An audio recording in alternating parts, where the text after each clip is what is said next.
Há desejos que o Brasil colonial tentou enterrar, mas a mata nunca esquece o calor de uma mulher e 7 guerreiros dispostos a arriscar tudo pelo proibido. O litoral brasileiro, ainda recém-violado pelos navios portugueses, era um lugar onde o tempo parecia escorrer mais devagar, misturando suor, vento e mistério numa espiral que sufocava e despertava ao mesmo tempo. A umidade impregnava o corpo, a roupa, os cabelos e dava a tudo uma aparência de permanência, como se cada gota de ar fizesse parte de algo vivo. O Brasil colonial respirava, pulsava, e, para quem chegava da Europa fria e contida, era como cair dentro do peito de um gigante adormecido. Foi nesse cenário que Isabel de Sá, esposa do recém-nomeado capitão Duarte Alvim, começou a sentir algo que jamais sentira em Lisboa. O calor parecia chamá-la, a mata parecia observá-la. O vento que atravessava as folhas deixava pequenas carícias em sua pele que a faziam fechar os olhos, como se tocassem discretamente onde ninguém ousava. Nos primeiros meses, Isabel tentava manter os modos portugueses: costas retas, olhar controlado, respiração medida.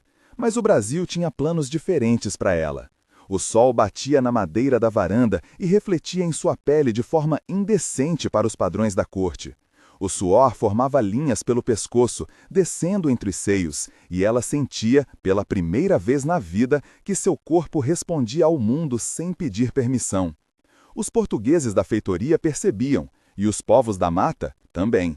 Entre eles, 7 guerreiros tupinambás se destacavam.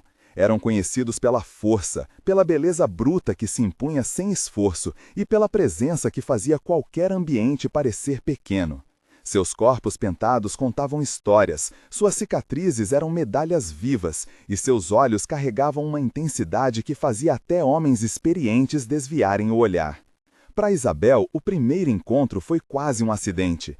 Ela estava no rio, lavando tecidos, quando ouviu um estalo suave na mata. Ao erguer a cabeça, viu apenas um vulto. O brilho do urucum refletiu rápido, como se uma chama se escondesse entre as folhas. O coração dela disparou. Ela voltou para a feitoria tentando ignorar a sensação estranha, quente, que percorreu sua coluna. Os guerreiros, no entanto, haviam percebido. Não apenas a estrangeira que os observava, mas o modo como ela reagia à terra deles. O Brasil a moldava, transformava, despertava. E isso chamava a atenção de quem sabia ler sinais na pele, nos olhos, no ar. Os dias seguintes foram marcados por encontros silenciosos. Isabel sentia quando estavam por perto. O corpo dela sabia antes dos olhos. Era como se o ar mudasse de temperatura, o vento ficava mais lento, a luz parecia mais dourada. E então ela os via, entre as árvores, parados, observando com respeito e curiosidade. Nunca se aproximavam demais, nunca avançavam sem que ela percebesse. Era uma coreografia antiga, animal e ao mesmo tempo profundamente humana. Certo dia, um deles surgiu mais próximo que o habitual. Isabel estava olhando o rio, tentando se refrescar no calor sufocante, quando sentiu um arrepio percorrer sua nuca. Ao virar o rosto, viu o guerreiro alto, de ombros largos e pinturas brancas no peito, parado a poucos passos. Ele não disse palavra, mas o modo como a observava a fez prender a respiração. Era um olhar que não era de posse, era de admiração, era desejo, não por seu corpo, mas por algo que ela irradiava sem saber. Isabel sentiu as pernas tremerem. Não era medo, era a sensação de ser vista pela primeira vez. E isso a perseguiu por dias. À noite, o clima da casa grande piorava. O ar quente parecia grudar nos lençóis. O toque do vento tardio nas janelas parecia um convite. Isabel acordava suando, com o coração acelerado, imaginando aqueles olhos na beira da mata. E então veio a noite que mudou tudo. O capitão Duarte estava fora, resolvendo conflitos entre colonos, e Isabel caminhava pela varanda lutando contra o calor. A lua iluminava a mata de forma quase indecente, revelando sombras alongadas e cintilantes. Foi então que ela ouviu algo. Não um chamado, não uma palavra, mas uma vibração no ar, como se a mata respirasse mais fundo para atraí-la. Quando se aproximou da beira das árvores, viu-os. Os 7. Não em guerra, não em postura defensiva, mas como se a esperassem. Eles emergiram lentamente da sombra. O brilho de suas pinturas refletia a luz da lua. Os músculos despontavam sobre o brilho prateado. A expressão de cada um era serena, mas carregada de algo mais profundo: reconhecimento, desejo e um respeito que Isabel jamais vira entre os homens de sua própria gente. O ar ficou pesado, vibrante. A respiração de Isabel ficou curta. Nenhum deles avançou, mas a presença era tão intensa, tão quente, tão próxima, que seu corpo reagiu como se fossem tocá-la. Seus dedos tremeram, seus joelhos amoleceram. Ela sentiu o próprio peito subir e descer mais rápido, como se estivesse prestes a atravessar um limite invisível. O guerreiro mais próximo, o mesmo do rio, colocou a mão no próprio peito, um gesto ritual, lento, profundo, um convite silencioso, mas que deixava claro: a escolha era dela. Isabel deu um passo à frente. Depois, outro. O calor era quase físico, como se emanasse dos corpos deles. Um segundo guerreiro inclinou a cabeça. Outro respirou fundo, deixando o peito expandir de um modo que fez Isabel engolir em seco. O som da respiração deles era ritmado, grave, quase hipnótico.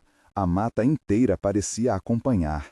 Ela estava cercada, não por perigo, mas por calor humano, por energia, por um desejo que ela jamais imaginara sentir. A cada aproximação, a tensão aumentava. Nenhum osso se movia sem intenção. Cada gesto era lento, cuidadoso, cheio de significados que passavam pela pele antes de chegarem à mente. Isabel sentiu o ar vibrar quando um deles chegou tão perto que sua respiração quente tocou levemente seu ombro. Não houve toque. Apenas a promessa silenciosa dele. Outro guerreiro passou ao lado dela, e o aroma da tinta corporal misturada ao suor fez Isabel fechar os olhos por um instante. O calor dela encontrou o calor deles. Era mais intenso do que ela poderia suportar. Os guerreiros a rodearam devagar, criando um círculo vivo. A lua iluminava o corpo pintado de cada um, e Isabel sentia uma espécie de vertigem, como se estivesse sendo conduzida por algo maior que todos ali. Suas mãos tremiam levemente. Seus lábios secaram. O corpo dela parecia pedir algo sem palavras. E por longos minutos, minutos que pareciam horas, tudo foi silêncio, respiração, calor. Um jogo de atração sem toque. Um rito proibido sem profanação. Um desejo mútuo que incendiava o ar, mas não ultrapassava o limite. A energia entre ela e os 7 guerreiros era uma obra-prima de tensão. Eles se aproximavam. Paravam, respiravam perto demais, recuavam um pouco e voltavam a aproximar-se. A cada ciclo, Isabel sentia o coração bater mais alto. A cada suspiro, o corpo dela respondia com mais intensidade. A cada olhar, sentia-se mais viva. E foi ali, naquela noite, que a história proibida nasceu. Nos dias seguintes, Isabel e os guerreiros repetiram encontros semelhantes. Às vezes ao entardecer, quando o sol tingia o rio de vermelho. Às vezes à noite, quando a lua escondia seus corpos parcialmente, deixando apenas traços brancos visíveis, atraentes, inquietantes. Nada acontecia abertamente, mas tudo acontecia dentro dela. Ela já não dormia tranquilamente, nem comia sem lembrar dos olhares, nem caminhava sem esperar ouvir passos leves na mata. Os guerreiros sabiam. Eles liam a linguagem do corpo com mais precisão que qualquer europeu. Eles entendiam que Isabel desejava a presença deles e se aproximavam com respeito, com calma, com a intensidade de quem conhece o ritmo do próprio sangue. E então veio a noite final, a mais quente, a mais silenciosa, a mais perigosa. A lua estava cheia, enorme, como um olho ancestral assistindo ao que ninguém poderia contar. Isabel saiu da casa, tomada por uma inquietância que quase parecia febre. Seu corpo parecia saber que algo iria acontecer. Na beira da mata, eles já esperavam. Os 7 guerreiros, iluminados pela lua, respirando o mesmo ar pesado, com olhares que carregavam todos os encontros anteriores condensados em um único instante. Isabel sentiu a pele arrepiar inteira, sentiu o corpo vibrar, sentiu-se puxada por algo que não tinha nome, mas tinha forma, desejo. Eles se aproximaram. Ela não recuou. As respirações se encontraram, as sombras se misturaram, a energia explodiu num silêncio febril que consumia tudo ao redor. Ninguém sabe o que, exatamente, aconteceu naquela noite, porque certos segredos pertencem apenas à Terra. Mas pela manhã, nada na feitoria era igual. Isabel caminhava como quem carregava fogo por dentro. Os guerreiros desapareceram por dias, como parte de um pacto silencioso. E o Brasil inteiro, desde aquela época, passou a carregar essa história na sombra das árvores. Esse é o tipo de segredo que não morre. É o tipo de desejo que ecoa.